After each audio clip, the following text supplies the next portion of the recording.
و یاد خداوند مهربان.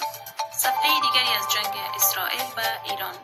نگرانی باشندگان شمال در فضای حقیقی و مجازی در مورد جنگ ایران و اسرائیل.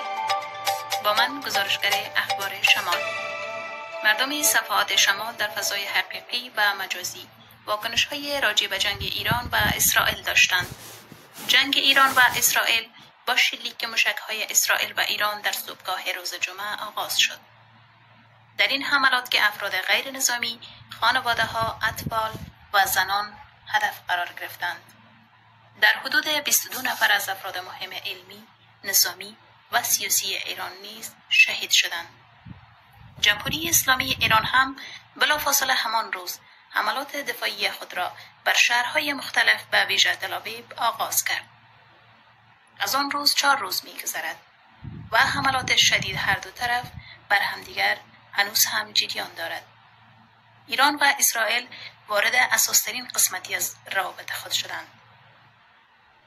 در این میان مردم صفحات شمال در ولایت‌های مختلف از طریق خطبه‌های مساجد و در نگرانی‌هایشان در میان خود احساس همدردی با ایران کردند و حملات اسرائیل را ناجوانمردانه و متجاوزکارانه عنوان نمودند.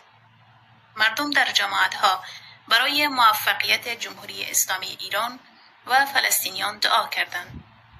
اسرائیل را یک بار دیگر به عنوان یک رژیم متجاوز دانستند و حملات آن را همواره محکوم می‌نمودند. ابراز همدردی با خانواده‌های درددیده ایران و فلسطین را میان خود تبصره می‌کردند. و اما در فضای مجازی تمام مردم صفحات شمال همدردی خود را با جمهوری اسلامی ایران اعلام نمودند.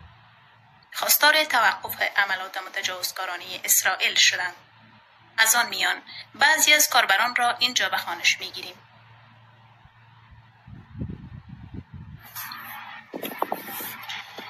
در صفحه از قطب‌الدین کوهی خبرنگار مشهور صفحات شمال نوشته است: مردم فاریاب گفتند که جهان به جنگ و کشتار در غزه پایان داده فلسطین را به رسمیت بشناسد. همچنان در ادامه نوشتند آغاز مرحله 4 حملات موشکی.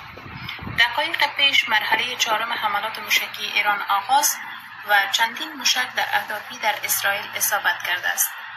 طبق گزارش رسانه‌ها در این حملات ساختمان‌های زیادی در شهرهای اورشلیم و حیفا تخریب و آتش‌سوزی‌های گسترده رخ داده است.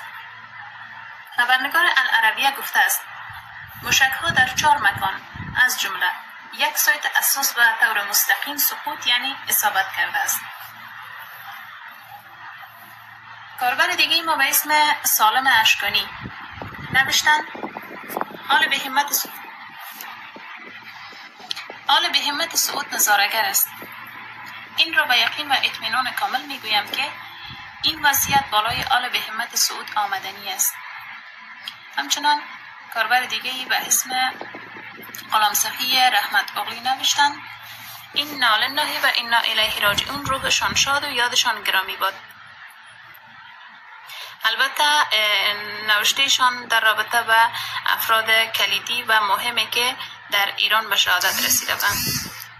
همچنین کاربر دیگری به اسم یار محمد صادق نوشتند این من المجرمین منتقمون، مسلما ما از مجرمان انتقام خواهیم گرفت. همچنان در ادامه در پای این پستشان ویدیویی از افسر اسرائیل را نیز به نشر رساندند. کاربر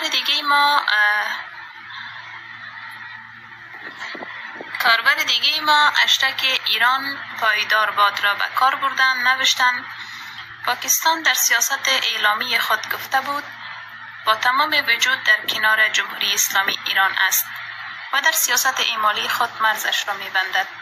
به این معنی است که پاکستان راجع به مسئله ایران دچار دروغگویی و دورویی هست. امروز روز جنگ حق و باطل است. ایران حق است و اسرائیل باطل. گزارش کوچکی بود که خدمت شما تقدیم کردیم. تشکر از حوصله‌مندیتان.